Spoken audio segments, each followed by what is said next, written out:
Hello everybody, welcome back to Grassroots NASCAR Racing. My name is Scott and today we're going to be doing a collection highlight. Going to be telling you a pretty cool story, and one of the things that I love about this, and oh my gosh, it's like 100 degrees in here. It's Texas, and yeah. But one of the things that I love about this, everything that you see behind me is the history, collecting the history and the stories and keeping that alive. And that's what today's collection highlight is about. I recently acquired a piece from a gentleman named Randall Wilson. Father was J.R. Wilson, and J.R. got into NASCAR very early.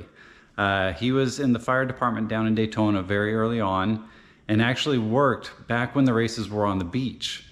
And when the speedway opened, he worked there and worked every race for almost 30 years. He eventually became the head of fire and rescue at Daytona.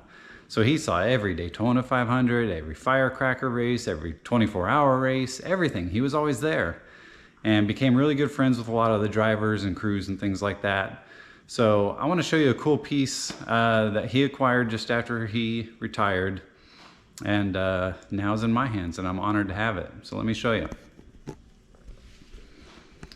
All right, so this is a flag. Like I said, he raced, or didn't race, but he was with NASCAR for many, many years at Daytona Speedway.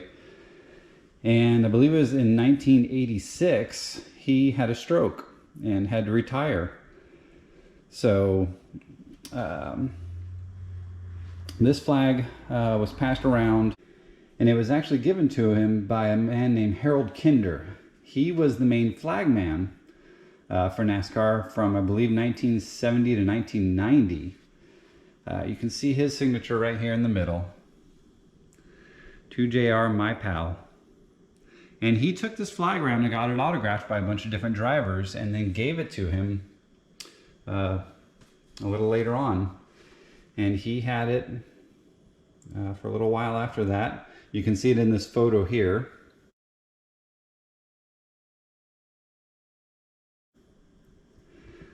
But let's look at some of the signatures on here. It's really cool. And some of them I need your help on, because there's a few that I don't know. So let's take a look. We got Dave Marcus.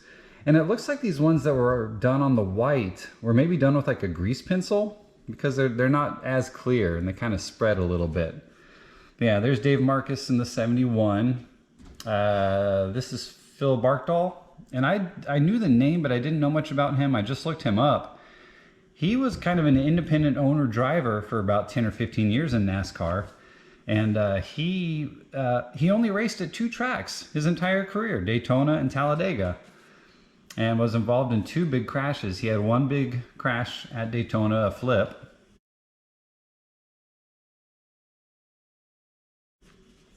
And then he was involved in another really famous crash at Daytona when Richard Petty flipped.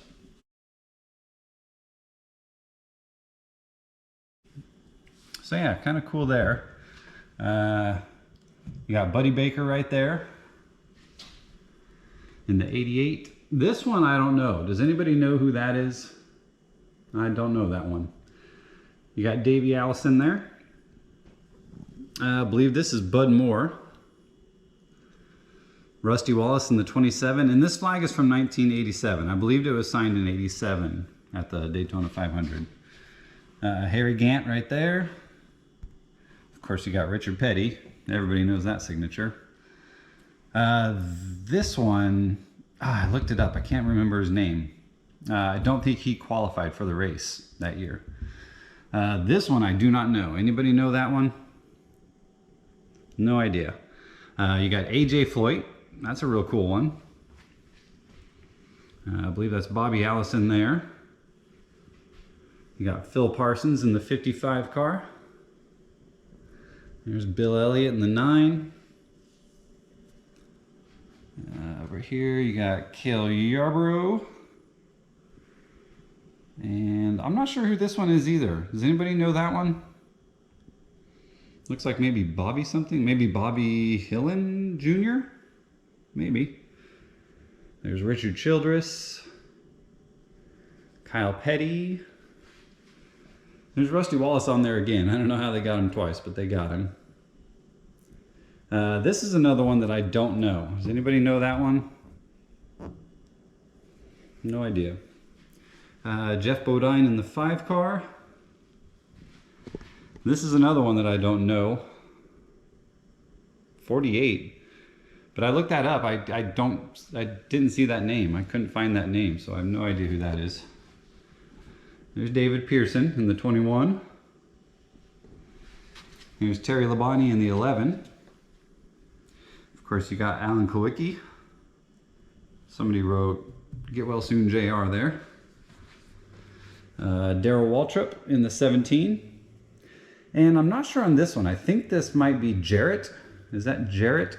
But I'm not sure what that is. But CBS, I was looking up who was maybe commenting during that time. And that's the only thing that looked maybe close was Jarrett, but I'm not sure on that. And of course you got Dale Earnhardt there in the corner. Now JR and Dale Earnhardt were really good friends over the years. And toward the end there, after he retired, Dale Earnhardt would come to the retirement home and actually visit him. And a couple years later, Randall was at the track and went up to Dale Earnhardt and introduced himself as JR's son. So Earnhardt took him over to the hauler and gave him this. Look at this. So it has Dale Earnhardt's signature on there. You got Richard Childress' signature on there. And then RCR Racing. Winston Cup champion, 1990. Don't know why that doesn't focus very good, but it doesn't. But yeah, so Dale Earnhardt personally gave this to Randall to give to his father, JR. So that's another cool piece of history. And while I was talking to Randall about this flag and everything, he said, well, I've got some autographed photos and some different things. Would you like those too? So I said, sure. So these are the other pieces that he sent me. Really cool. A couple of old little hero cards. And then some really neat old photos. And a lot of them are autographed too. You can see there. The really old card. This is a newspaper article about his dad. About J.R. Wilson. And there's Buddy Baker, autographed. Cale Yarborough.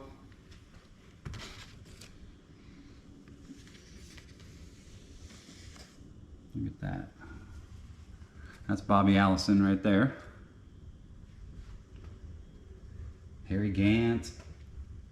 Some really cool stuff. And actually, I believe Randall said that they used to live right behind Marvin Panch. So they were really good friends with him. So man, I can't imagine just living behind these people and living just down the street from Daytona. Very cool. These are some old unused pieces from Daytona from throughout the years. Look at that, 1965. Autographed. And then of course Randall was nice enough to type up the history of the flag and the knife for me, so I have that to keep, kind of document everything. But very cool. I mean, owning pieces like this, that's just what makes the collecting fun, is getting pieces like this. And my gosh, I'm sweating. It is so hot in here. I gotta get a better exhaust fan in here. But yeah, keeping the pieces like these with these stories, you know, I'd never heard of J.R. Wilson, and now I know who he was and how important he was to NASCAR. So it's really cool to get these stories and keep them alive. And I'm so honored that I could get this piece and the knife, the Dale Earnhardt knife. That's so cool. So anyway, I hope you guys enjoyed it. If you know any of those signatures, let me know. Comment down below. Let me know. And we'll see you next time. Take care.